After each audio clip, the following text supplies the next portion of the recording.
वाटत असेल ना की हा तुलाच का वाईट बोलतो, तूच नेमकी चुकीची असते काय, त्याला समजून घेता होत नाही का, तो कधी पण मला रोकाटोक का करतो.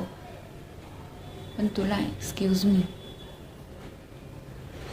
तुझ्याशी भांडतो, तुझ्यासाठी भांडतो. आणि तू वाईट ना दिसावं तर तुला राईट करतो तो, कारण तुझी पडली आहे त्याला.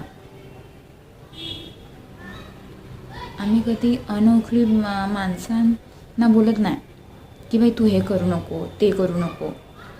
आपला जवळच्या माणूसला बोलतो आम्ही की बाबा तू हे करू नको, हे बरं नाही दिसेल. तो तुला जवळची व्यक्ती मानतो, करून तुला सांगतोय, करून तुझ्याशी भांडतो, करून तुला सांगतो की हे करू नको ते करू नको.